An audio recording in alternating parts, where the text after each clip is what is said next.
Урматтуу телекөрүүчүлөр, саламатсыздарбы дагы бир ирет. Биз түз эфирде иштеп атабыз. Рыскелди Момбековдун да сөзү бар болуш керек, алып көрөлү. Анан эң аягында ошол экс-президентке анан андан мурунку кийин болгон Өмүрбек Богмановго ответ бергендери болду. Башка мен бир жаңылыкты уга албадым. Ошо өкмөт башчынын аткара турган иштери жөнүндө кенен маалымат берип, отчет берип, анан депутаттардан суранып койду, ошол колдоп берсеңиздер депчи. Анан эми мен буну кайрылуу катары кабыл алган жокмун. Чын айтканда бир кайгыруу катары кабыл алдым. Анан экинчиден эң аягында баса белгилеп кетти. Жанагы тартип болсун, мыйзам болсун, ал туура эле. Ал негиз бар, андай ачыкканга. Анткени мындай башаламандыктар болуп кетпесин деп мамлекет башчысы өзү мамлекеттин башында тургандан кийин Конституциянын кепилдиги ушул иште болгондон кийин аны айтып кеткенин жөнү бар. А бирок башынан эң негизги көп бөлүгүн ушул өкмөттүн бүгүнкү күндө аткарган иштеринин баардыгын санап тизмектеп кеткени бул өкмөттүн алдынан эле отчет болуп калды го. Анан депутаттардан суранып кеткенден кийин депутаттарга мындай бир таасир калтыруу үчүн айтып койду го. Бул кечеги Алмамбет Шыкмаматов, Камчыбек Ташиев дагы бир топ депутаттар айтпадыбы? Өкмөттүн отставкасы жөнүндө маселенчи мынан өкмөт башчыга болушкандай болуп калды.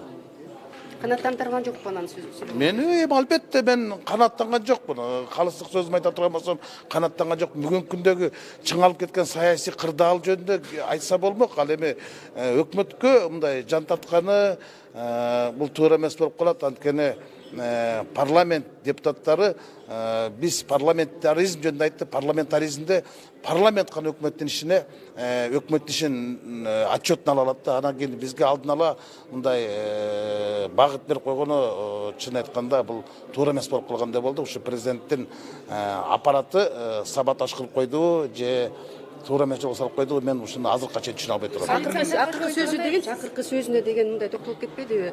Биз ушу чын эле мафиозилер башкарып турду эле, анан азыркы убакытта деген ошо кылган иштерин жашыруу аракеттери болуп атабы? Айткан сөзүнө карата кандай деп ойлойсуз өзүңүз? Эми бул акыркы күндөрдөгү ошо азыркы президентибиздин дарегине айтылган сындарга жооп берип койду. Мына ушундай жооп берди. Аны тизмектеп тактап айтыштын эле кереги жок. Ал бул кишинин жообу болду. Мурдагы экс-президентке, андан кийинки мурдагы президенттикке талапкерлерге болгон өзүнүн белендеп койгон жообун берди десем болот. Коалициянын таркашына сиздин көз карашыңыз кандай? Коалициянын таркашына менин көз карашым эми мындай.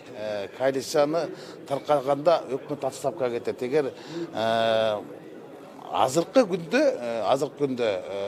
мындайча айтканда бир партия ошол негизин коалициялык көпчүлүктүн өзөгүн түзүп турган негизги партия оппозицияга өткөндөн кийин фракциядагы оппозицияга өтүш керек. Бул кийин тарых тактайт, бул туура эмес кадам болуп калганын.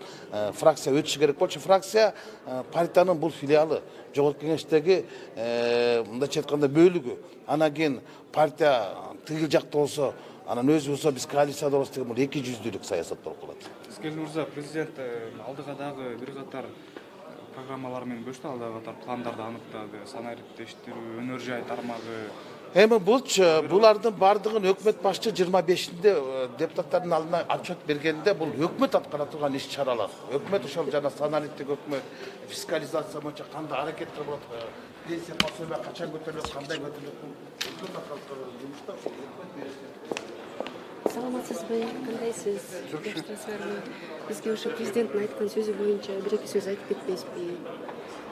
Урматтуу телекөрүүчүлөр, Зарылбек Рысалиев ушу президент бүгүн сүйлөп айтып кетпедиби өзүнүн сөзүн, кайрылуусун? Ошону кандай баамдайсыз сиз? Мен абдан туура баалайм. Президенттин айткан сөздөрүн колдойм.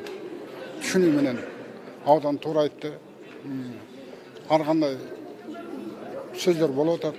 Бул эми көбү туура кылып атабы, көбү туура эмес кылып атабы, бирок президент өзүнүн сөзүндө айтты, бүт баары закон ченемдүү болот депчи. Бүт баары закон ченемдүү болуш керек. Ошон үчүн биз жашаганбыз, ошон үчүн эки жолу революция болгон, ошон үчүн бүгүнкү күндө ушундай иштер болуп атат, ошон үчүн биз жогорку кеңеште отурабыз, мисалы үчүн мен өзүм жөнүндө айтсам. Бүт баары закон ченемдүү болуш керек. Анан ар ким келип ардекедей берсе ошол боло берсе, анан бир топ келип бирдекедей, экинчи топ бирдекедей турган болсо, анда орустун сөзү оргураак лебети шукадай болот. Ошондой болобуз да. Бизге тартип керек. Темирдей тартип керек. Темирдей эрк керек. Президент бүгүн өзүнүн эркин көрсөттү, өзүнүн сөзүндө баяндады. Мен президент айтқан сөзіне қосыламын, президенттің жанында отырамын. Ушу Бабанов боюнча да сиз өзүңүздүн оюңуз бар болушу Мен Бабанов жөнінде мен таластықпын да. Ошол да. Мен айтсам эле брат айтып атат эле мага таарынып атат. Мен айтпай эле коеюнчу болом. Жаман айтасызбы?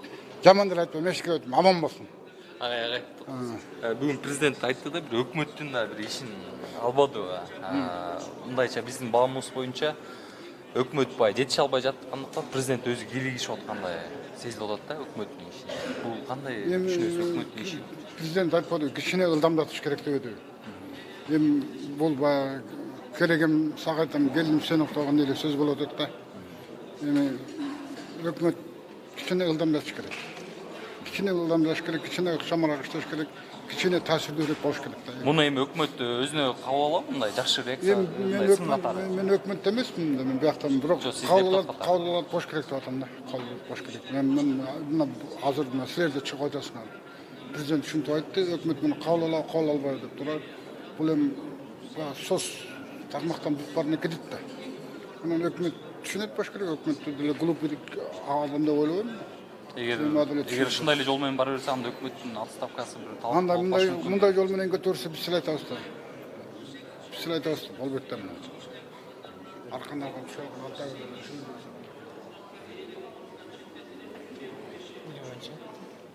Урматтуу телекөрүүчүлөр, биз түз эфирдебиз. Азыр ушу депутаттар бирин серин арбасып берип атышат.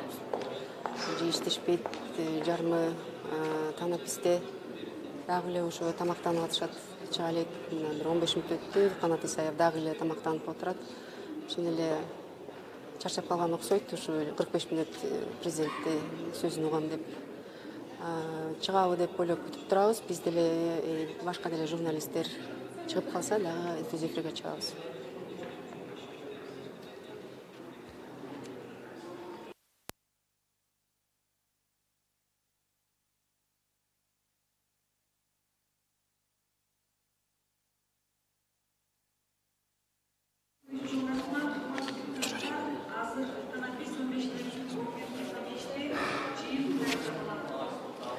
Урматтуу телекөрүүчүлөр, мына танаписти расмий түрдө азыр жарыялап атат.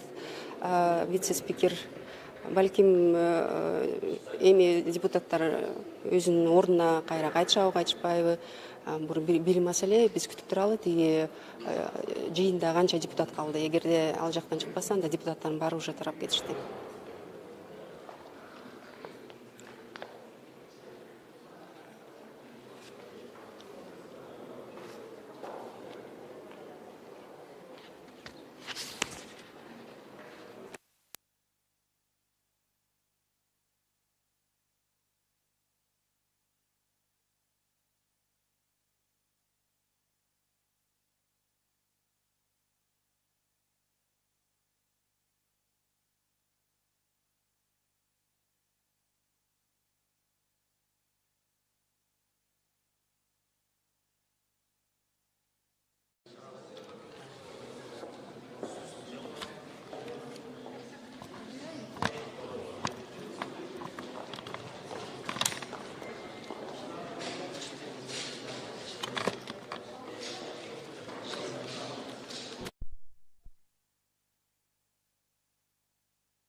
Урматтуу телекөрүүчүлөр, танапис расмий түрдө азыр эле жарыялаганы менен бир да депутат жыйындан чыккан жок, анткени жыйын залында эч ким жок окшойт.